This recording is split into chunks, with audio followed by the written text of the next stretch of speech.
From this distant vantage point, the Earth might not seem of any particular interest. But for us, it's different. Hey, we're back. Howdy. BigWaveAstro Howdy. back in the house. It's been a couple minutes and lots gone on since we've last checked in with our audience. And fortunately for us, we have a special guest, a good friend of Daniel's. And I'm going to hand it off to Daniel to introduce our guest. Hey, BigWaveAstro family. Yeah, this is a friend I've known for about, I think since the beginning of 2016, I want to say. And Daniel is he's been a comedian for years, stand-up comedian. He's also been in the Earthship Academy, I guess, building Earthships for the past few years. And he's a very unique individual who is very group conscious, trend-setting conscious. He's hooked up to the collective consciousness in a very, very, you can take a look at his astrology chart and see that.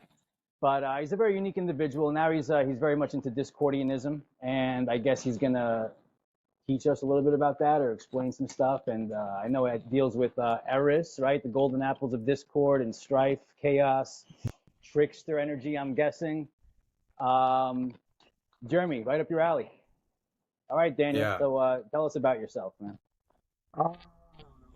Yes.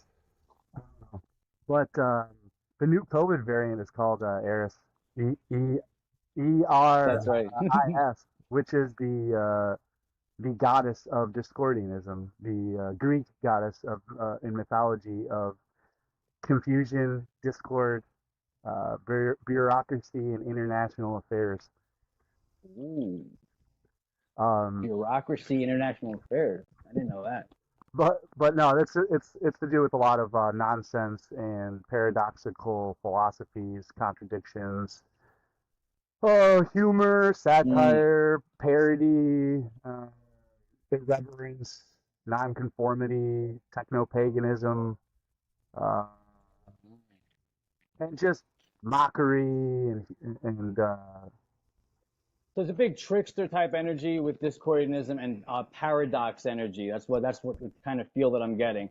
And primordial, I'm guessing, because Eris is a primordial goddess. yeah, that's I think. the chaos is what is the invisible goo that underlies all of reality. That's what actually runs reality, is the invisible chaos, not the visible order. Like the way you said someone that. shared once with me the science of nonlinear order or chaos theory. And it says there is an order, but it's nonlinear. Yeah, And that made a lot of sense chaos to me. theory is 100% linked to Discordianism. Yeah, they go hand in hand, as a matter of fact. Most Discordians are non-practicing chaos magicians. Non-practicing chaos magician. We're lazy. I have some. I was gonna say, so the I non-practicing. want to. Okay. I want to share some dots. You know, I've known Daniel because we've been Facebook friends for quite a while. Just real casual. Occasionally I'll comment and back and forth, but it's been quite a while actually. Mm-hmm. And in a way, this show, so I'm going to blow people's minds. This is how I decode astrology. And I didn't realize your chart until recently. So this is a recent, fresh decode. But this show, in a way, was given birth through Daniel, our guest. Oh yeah, that's right. This show wouldn't be possible without you. And so let me just put a couple dots on the table. BigWaveAstro is a show built around the transit of Pluto through Aquarius. Watch this. It's mind-blowing. Pluto in Aquarius is Scorpio Aquarius. This show is built around that. The whole premise of that, framing of that. Because Pluto We're going to be tracking. Our goal is to track for the next 20 years the big waves with Pluto and Aquarius transit. And so I knew our guest Daniel through Facebook in mutual, far out interest. Yeah.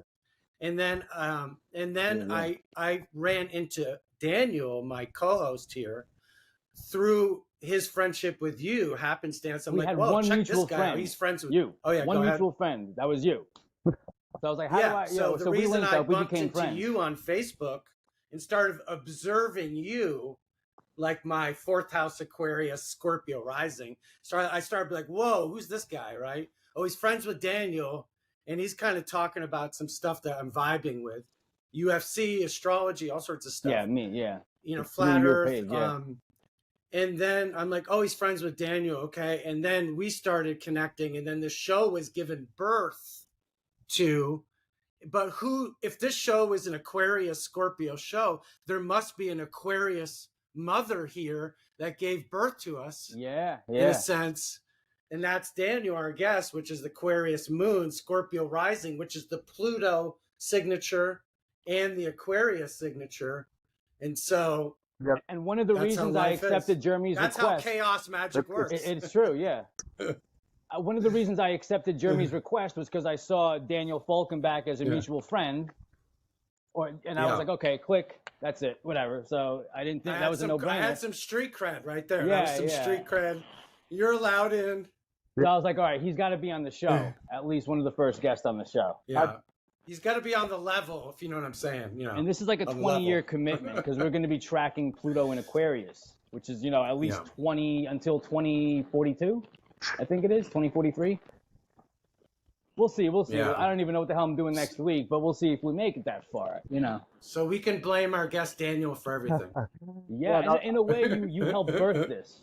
What's crazy is actually Mommy. I'm going to call you Mommy. Mommy Falkenbach. No, I'm joking. I was watching a Discordian live feed on Facebook earlier. I actually thought it was the host, Jeremy, but it just so happened to be another guy who was talking about Discordianism, and I'm like, wait. That was the reason I was watching it, is because we've never been face to face before. This is the first time. So I hopped on his earlier, and I thought it was you, but it wasn't. It just so happens. This is the first time we're talking. And I've made you the moderator of like 2 of my Discordian groups, both of you guys. The newest Discordian Society 2023, and the new group I just made last night, Discordian Techno Paganism 2030. I got to keep the 2 and the 3s. Yeah, I saw that together in there. And that group's cool. I already posted a bunch of how to hack reality and how to be a good computer programmer and hacker, how to use the technology to help yourself in business and marketing. And actually shared his Jeremy. Wait, was it Jeremy or Jason's? See, now I'm getting you guys confused because the Jason guy is a promoter. Jason Archaics? No, Jason Pellish. Dude, I got you guys told. I was like, wait, the host he's like all about branding and marketing, and he has his own website. I'm talking about you, Jeremy, but no, this is the other guy. So the whole I got the whole thing all mixed up. That's why the other day in the phone you said, "Oh, your friend Jeremy is big into Discordianism." Yeah. I was like, "Okay, I guess he is." And I asked him, and he was like, "What's that?" I don't know. I'm like, maybe you are. Can I bring something up that I think is really relevant here? Yeah. And I'm vectoring over to Discordian from an interesting place. I'm just telling a story. I was watching actually a David Weiss Flat Earth broadcast, and these people that were very biblically based were interviewing him, and someone called up and basically made this question of like, hey, when is the truth going to come out, and is this flat earth going to bring everyone together? Basically kumbaya, right? Togetherness.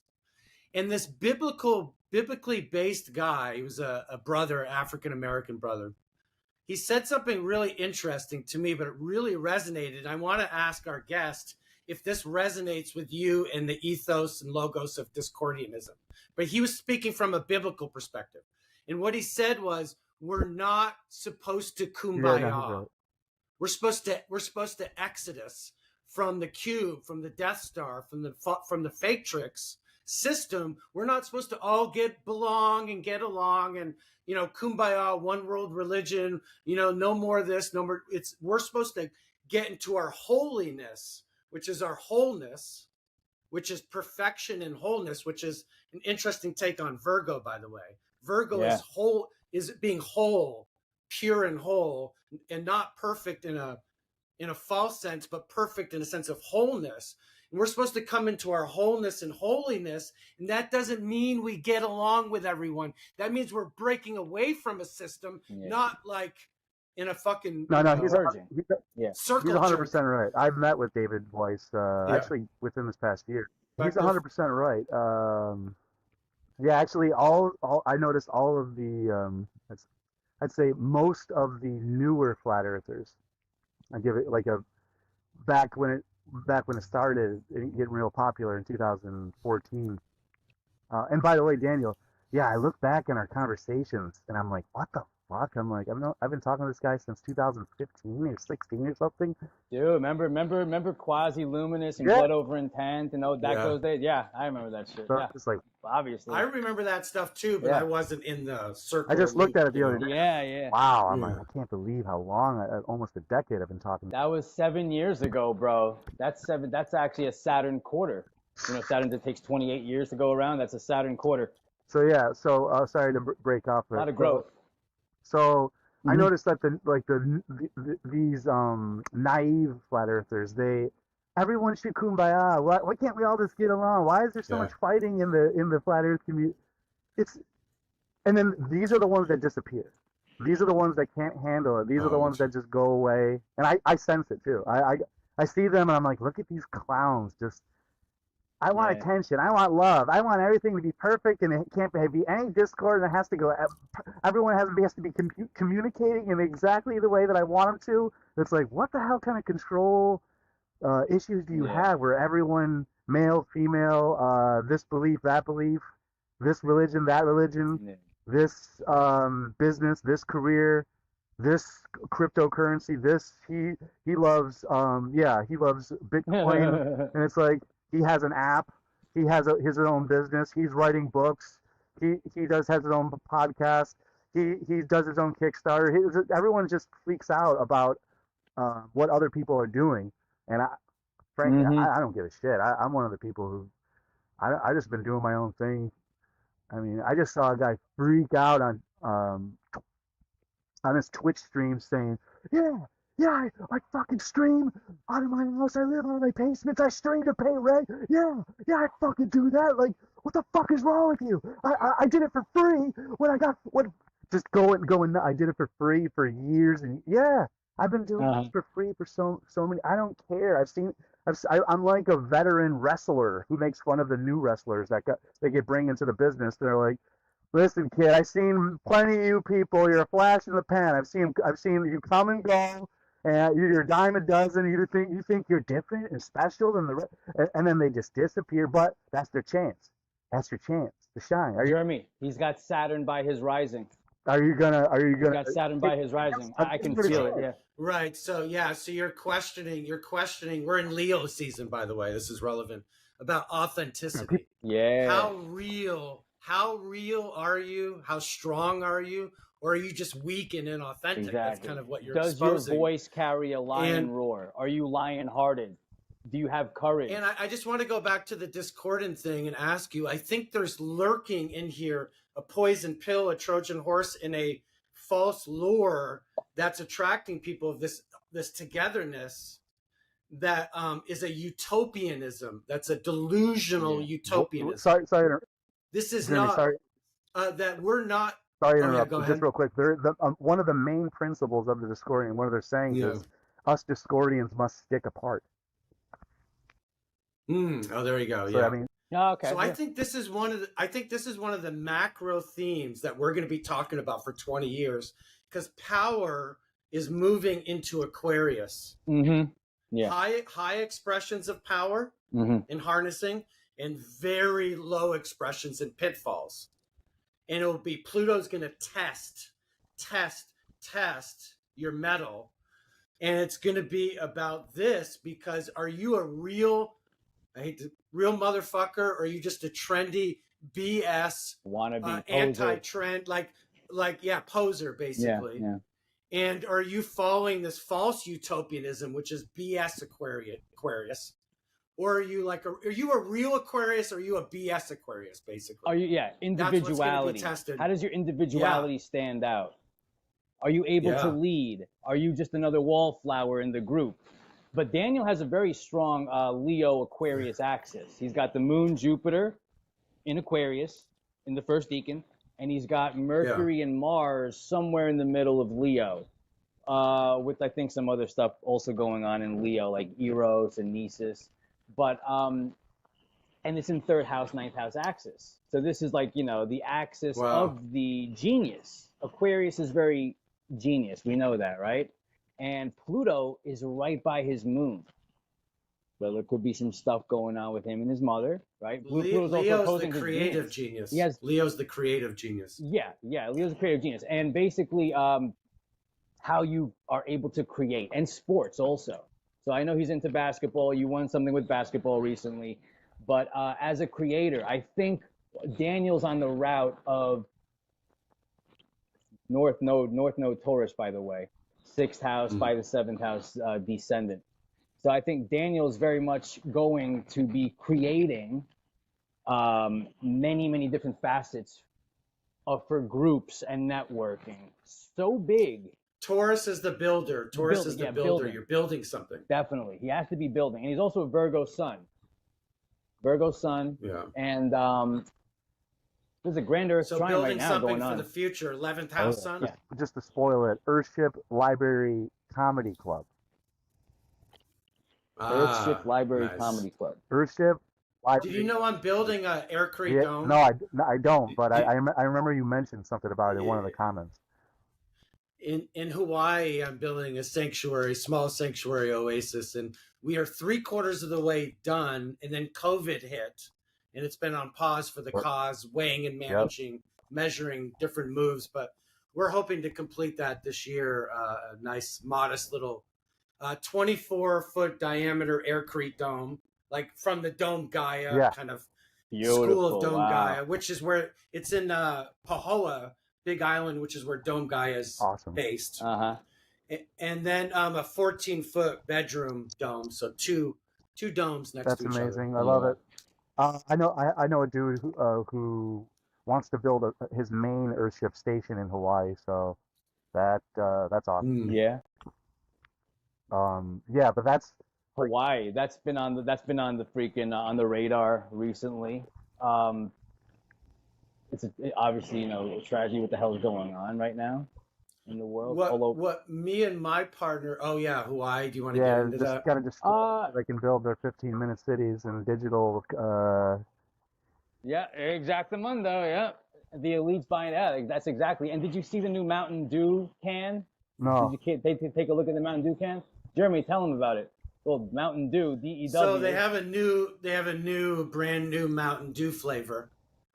And it has all these sort of pictures of these sort of cackling Hawaiian tribal-looking demons. Laughing. And it's called Mountain Dew Maui Burst. Maui Burst. And Dew is DEW. Oh no. and it says new pineapple flavor. And I don't know if you know, but the fire started in the pineapple fields up and they're above the city. blaming pineapples because they're so dry and they catch fire easily. So let me report to the audience some updates. Yeah. So there's a long list of extremely famous celebrities like Oprah that have mansions up in that area. Oh. I can now report every single mansion from every single celebrity has been completely unscathed. Oh yeah, it was the highest real estate area too in the area, just so happened. Yeah.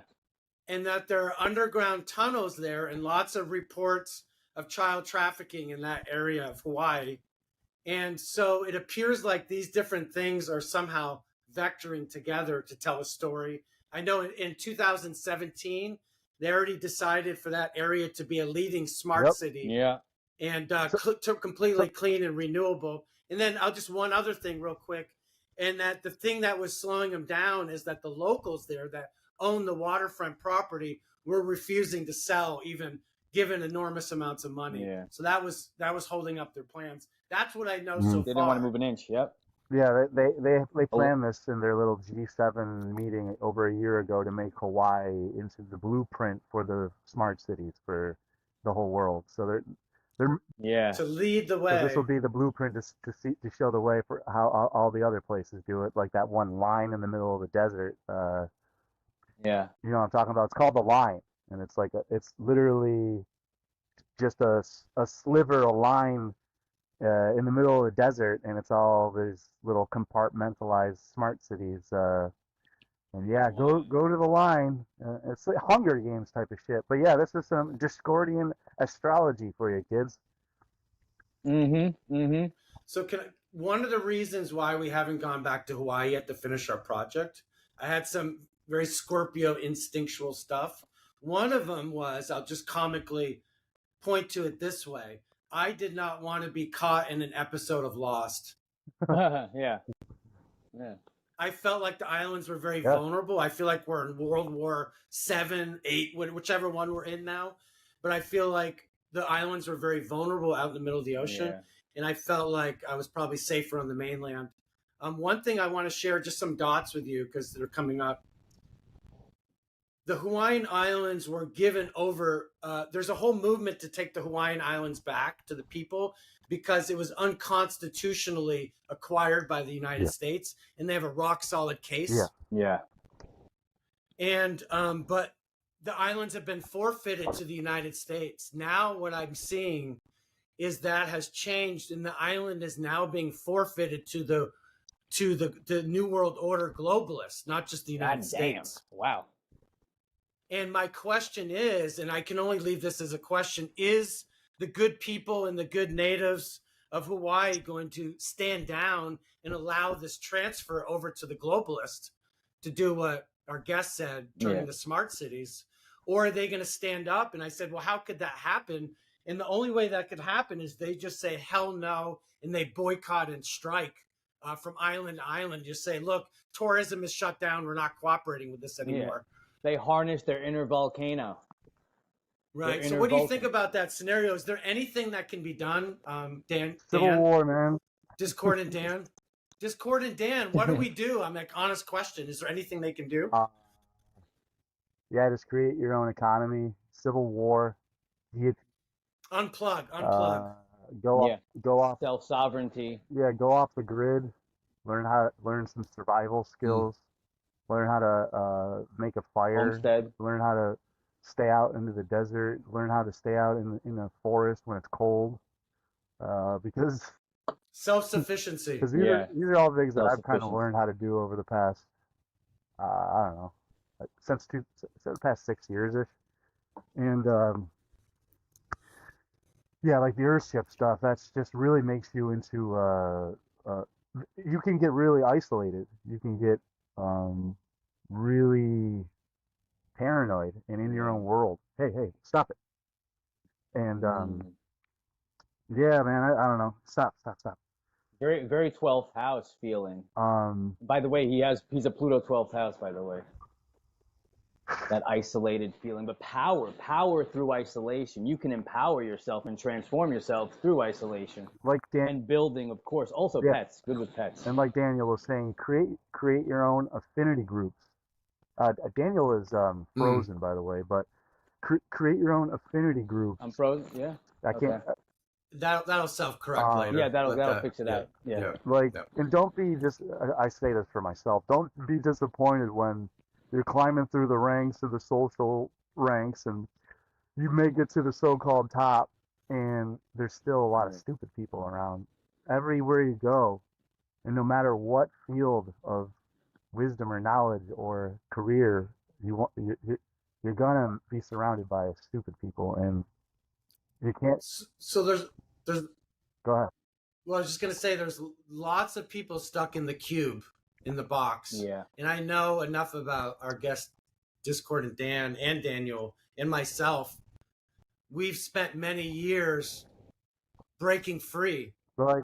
And now we're outsiders and outliers. And so I would ask our guest, or both of you, was it worth it to break free from the cube, to Exodus? We've all Exodus. Was it to people that are still in there? Is it worth it to lose the belonging, to lose the family? Yeah.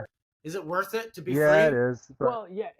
In a way, we're still breaking free. I'm still breaking free, but definitely compared to like my sister and the rest of my family, I'm on the fringes. I'm on the outskirts. I'm the weirdo. I'm the rebel.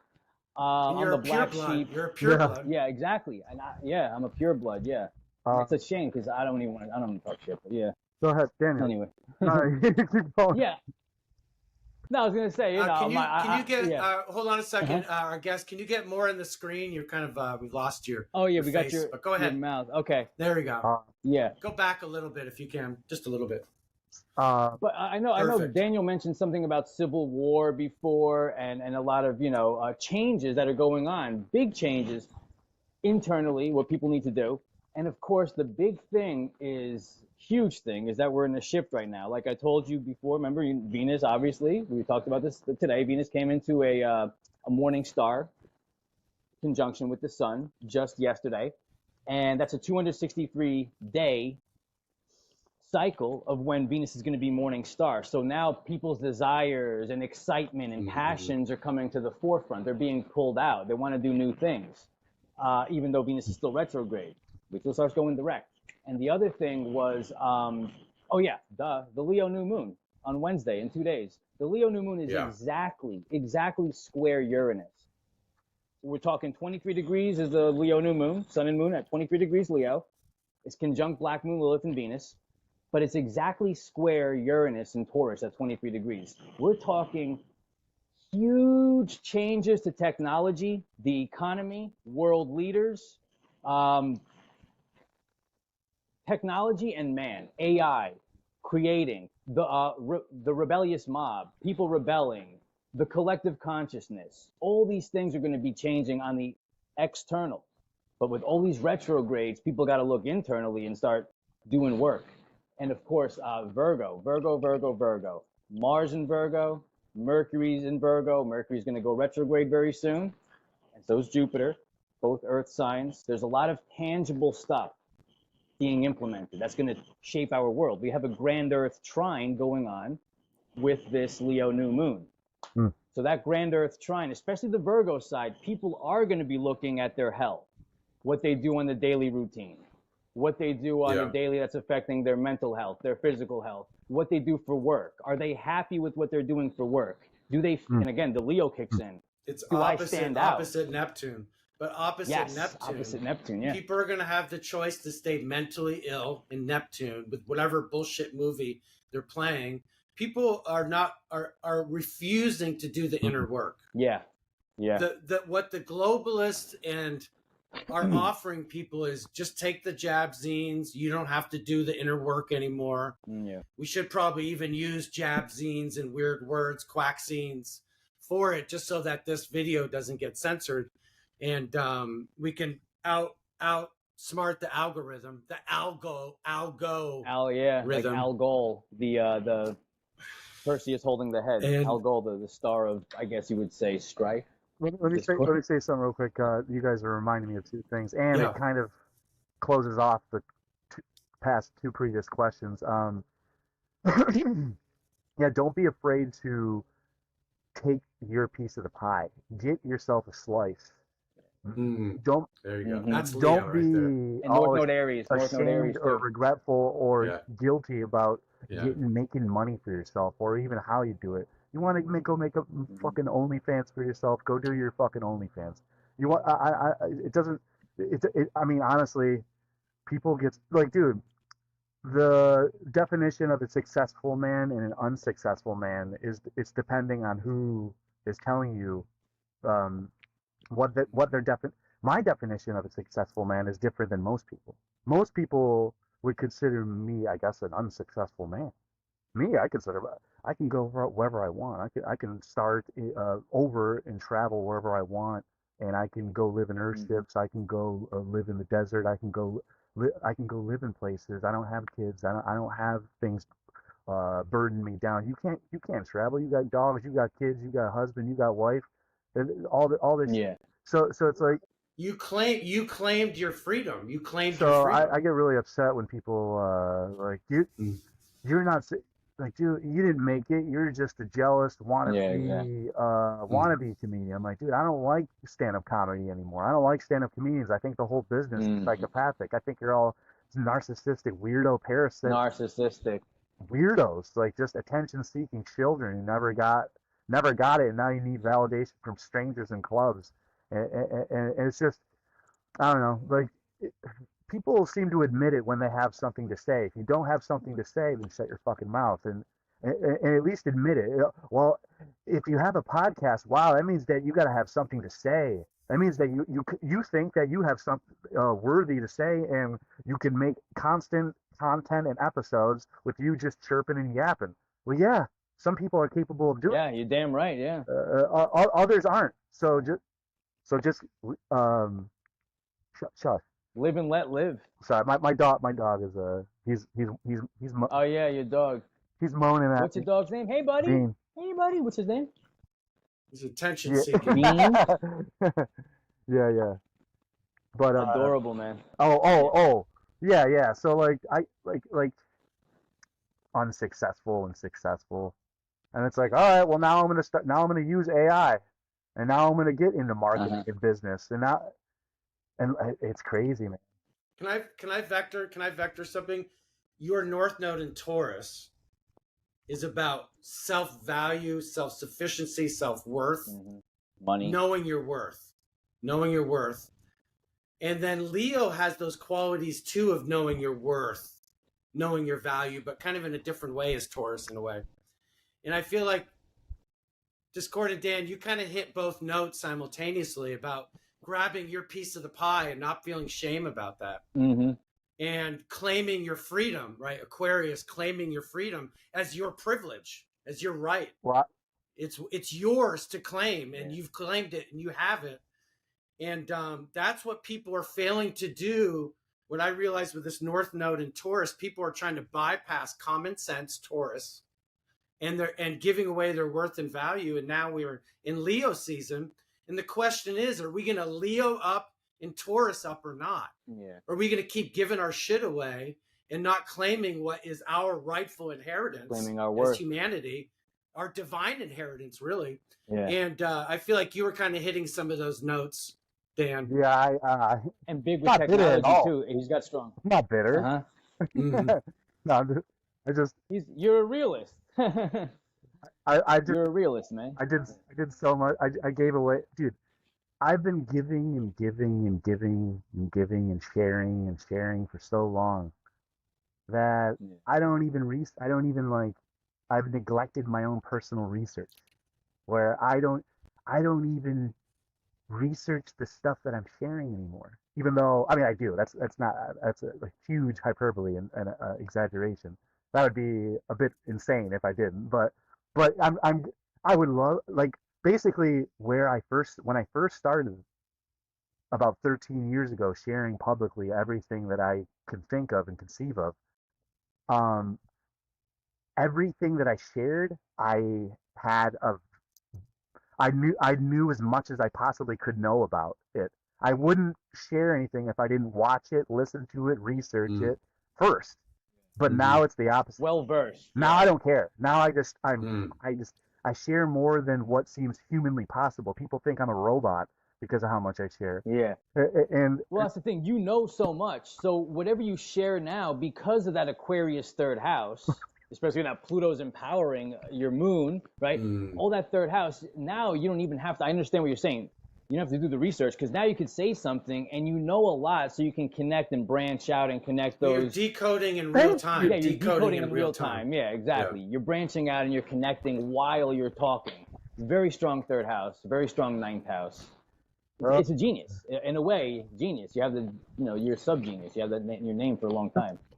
But trend setting, rebelling, and definitely working with groups is your forte. And now that Pluto finally came into Aquarius, going over his moon, I think February, March, April, it's really going to set up a whole bunch of power dynamics for him because he has a T-square from Moon, Venus, and Pluto. And Pluto hitting his moon is going to set off that Moon, Venus, Pluto. Pluto right now is opposing his Venus too. So his relationships, he's really transforming how he feels about women, men, but also, relationships in general, friends, romantic relationships. And his incarnation cross in human design is really to learn about himself through deep, intimate, romantic relationships. That's one of his things on his incarnation cross. That's how he learns more about himself that way. And that ninth house Leo is very strong. I mean, he's connected. I'm curious to ask Dan about I have this strong hunch that we're moving into possibly the age of Aquarius, or a setup for it with Pluto and Aquarius transit for 20 years. And we're moving into a phase where it's death of the superhero, death of the savior, and death of the celebrity. What do you think about that concept? In that we are our own superhero, sovereignty. It's like the outer superhero, the outer celebrity. It's the death of that. What do you think? I would say 2 months ago I would have disagreed with you, but since then I actually have seen what you're talking about. I mean, I love superheroes. I use superheroes in a philosophical way, and analytical way, and metaphysical way, and yeah, you can make tons of superhero connections where basically superheroes have replaced all of the old gods of the past, like all the Greek and Roman gods have been replaced by comic book and superheroes, like like even like, but the most popular Greek gods are still there, like Thor and Loki, so they're still there. These are egregores. These are invisible thought forms that have taken over the cultures, the different cultures. And they took over storytelling. So like I said, 2 months ago I would have disagreed with you, but now people are kind of getting burnt out on superheroes and bored of it. Can you sit back a little bit? Hey Dan, you're still like half your face is in the, I'm just thinking the listeners are going to want to see your whole face animation. That's perfect. Your cool shirt back in the area. The Kabbalah, right? Yeah, I think so. People are getting burnt out on superheroes. Like they've taken all of the superheroes and they just paint them black, or they just turn them in.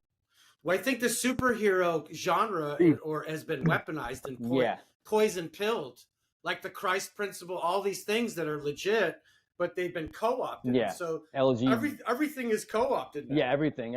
And by the way, we saw the big superhero movement with Neptune and Pisces, right? But now we're coming to an end. The next 2 years, Neptune's going to be entering Aries.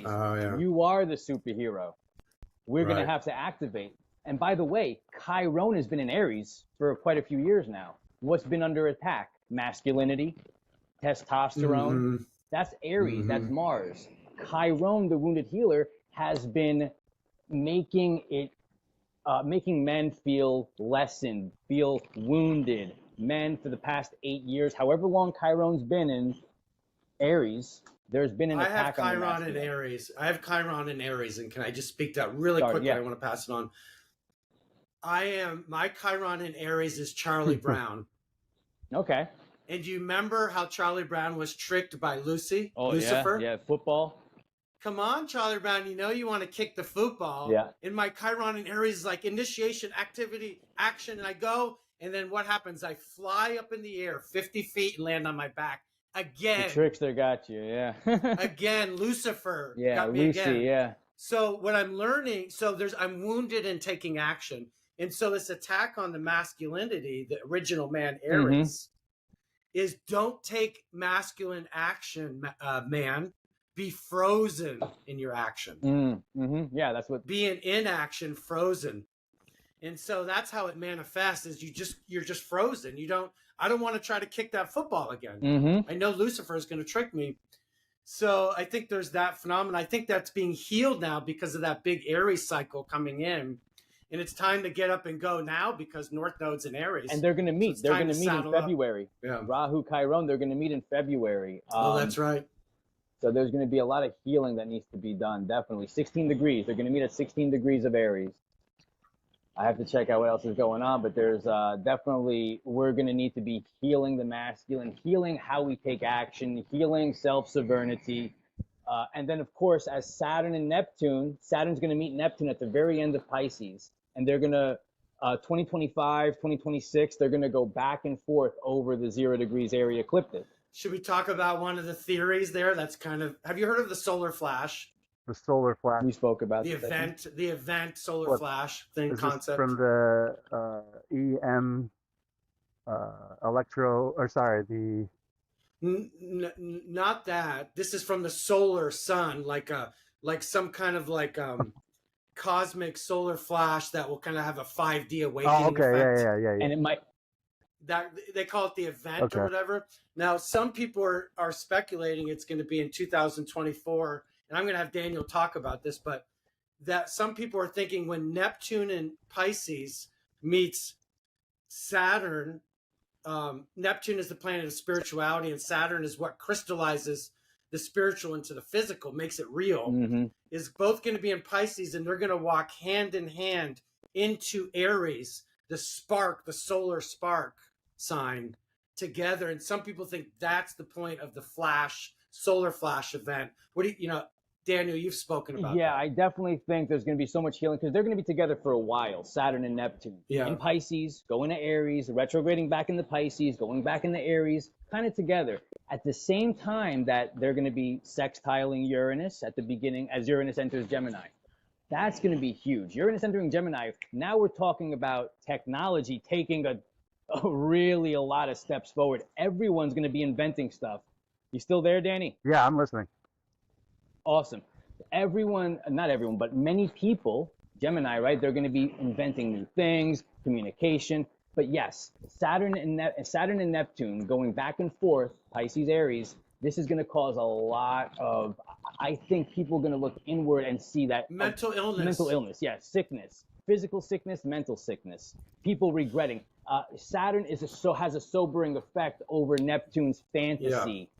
Neptune always portrays expectations and fantasies on things, while Saturn is like, okay, and Neptune, I say this, Neptune's like a nightclub. You're dancing with some chick at the nightclub, you're drunk, whatever, you're on ecstasy, you're dancing, nothing matters, music is blasting, it's dark. Next thing you know, Saturn comes in. It's like the cops bust down, lights on, DJ shuts off the music, you're dancing with a transsexual, your drink is fucking a cigarette in there, it's not even alcohol, you don't even know what the hell you're drinking, everything's you're ugly. On your 15th booster. Yeah, and then you look and feel so ugly. Everyone's ugly around you. You're like, what the fuck? So it's like Saturn, sobering effect on the fantasy. Fantasy's over. And now it's up to you. Can I also add to that? You hit this point, and I want to say this quick.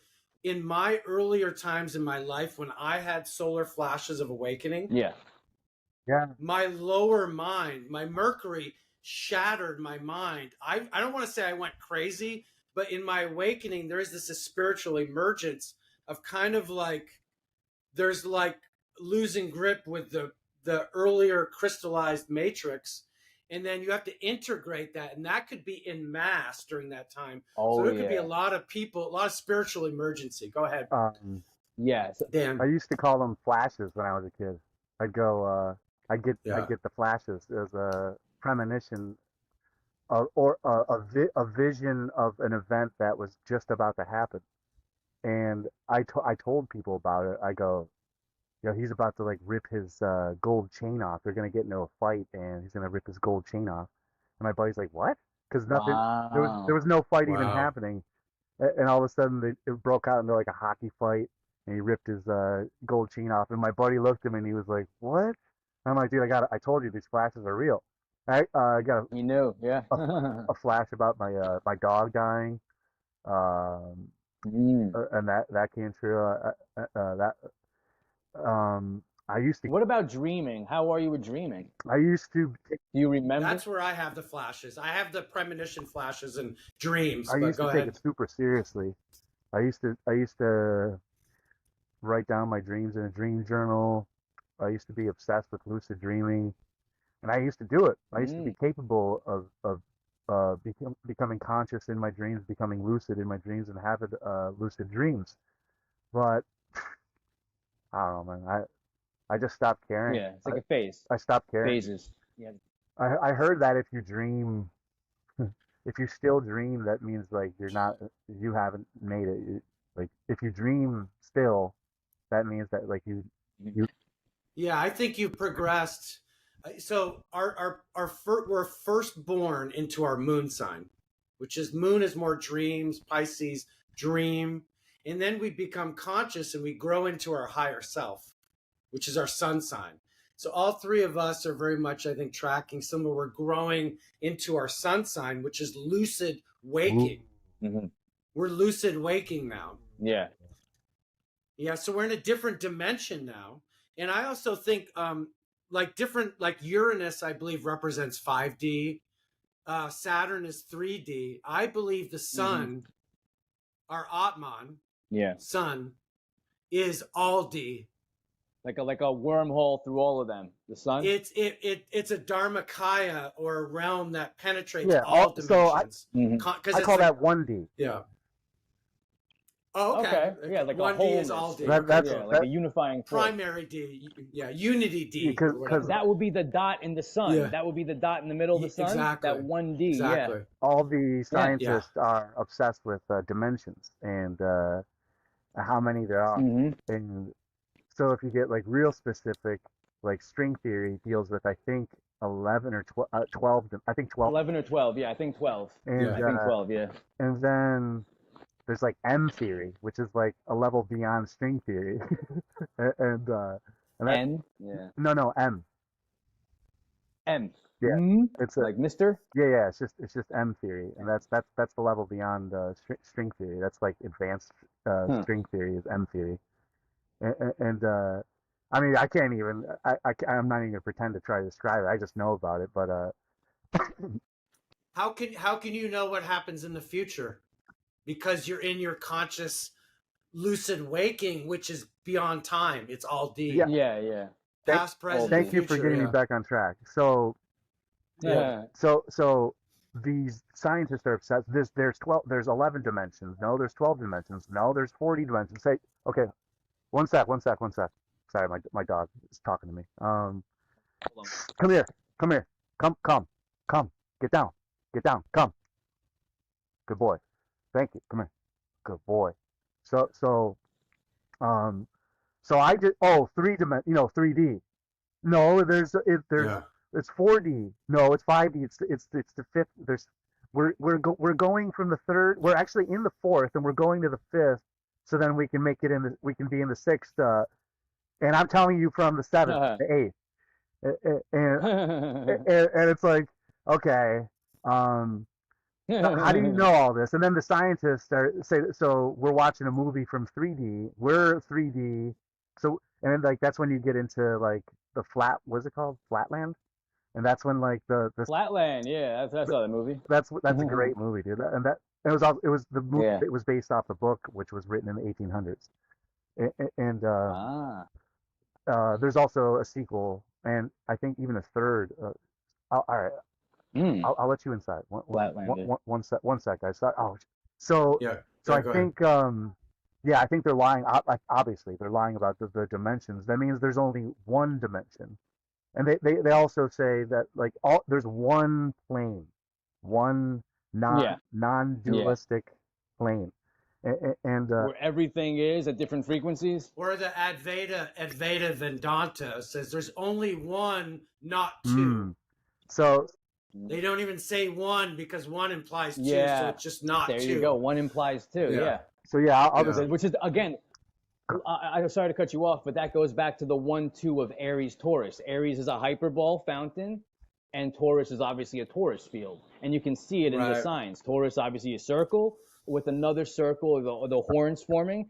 So it's like two Taurus fields with the Vesica Pisces, and Aries you can see it's coming from a hyperbole center and then fountaining outwards, which is hyperbolic, which again forms a Taurus field. So Aries is the head, and Taurus is also the rest of the head, the neck, throat. Anyway, the 1-2. Masculine, feminine. Yeah, that. Which, by the way, Neil deGrasse Tyson just came out, a scientist. You're talking about scientists. Neil deGrasse just came out saying gender. What's it? Gender's on a spectrum. Yeah. Just putting that out there. I used to have, along with the 1D all D concept, I used to have a band called Perfect Zero. Well, what is that? Oh yeah, I remember. Yeah, Perfect Zero. Perfect Zero. The band name that I used to have was Perfect Zero. Nice. The singularity or something like that. It reminds me of. Yeah, it's kind of like it's indivisible. And then my what was it? I'm trying to think of not Elysium. Oh, I'll come up with a name. Elysium. There's this term. It's kind of a Virgo nod. It's a Greek term, but let me just get to it because I'm having I'm spacing it here. Oh, I'm definitely using AI like crazy too, especially Dan GPT is awesome. Do anything now. Oh, Epsilon. Epsilon. Have you heard of the word Epsilon? Yeah, Epsilon, sure. So my friend just wrote a song, Epsilon. And Epsilon, this is a great little Virgo nod. Epsilon is the smallest amount you can possibly have just before zero. So it's like this purification or getting to this kenosis. So there's gnosis, which is knowledge unmediated by the mind, enlightenment. You know, the Buddha achieved gnosis. But just before gnosis is kenosis, which is the desert experience or the emptying out that precedes gnosis. Kenosis with a K? Yeah, kenosis is just preceding gnosis, and it's what everyone is avoiding. It's the dark night of the soul. Yeah. The kenosis, the emptying out, where all those things that brought you pleasure don't bring you pleasure anymore. And you get to this point of epsilon, the smallest amount you can have just before zero. And then Satori. Okay. Yeah, so that's the cycle. That's the sequence. Very poetic. Nice. And then perfect zero is achieved. I like that. That's actually relieving to hear. Yeah. How much longer do you want to go, boys? Because I know this isn't going to be the last time we're going to do this, but how much longer? Yeah, that's really good. We need regular guests on the show. So we can start wrapping it up. We didn't cover the transits too much. You did a little bit, Daniel, but we'll remind people the sun's in Leo. Sun's in Leo. The new moon in Leo's coming up on the 16th. So folks should be looking out for that. Yeah. And this is all squaring the Taurus energy. So try to innovate your Taurus and Leo and keep it chill. Yep. Yeah. And be discordant. Be brave and courageous, like our guest has reminded us. Don't be, I hate to say it, don't be a bitch. Don't be a bitch. Claim your freedom and claim your piece of the pie is the message. Reclaim your lion's roar. Your courage. Reclaim your lion. And how do you stand I'm going to add Virgo in there. Be pickier. Yeah. Not less picky. Learn to discern. Learn to discern. Yeah. Anyways, great having you all. And we're going to stay and chat a little bit afterwards. But thanks for everyone for listening. All right. It's been fascinating. Thanks to our guest. Take care. And peace out, folks. Adios. I would get a peace sign, but I did.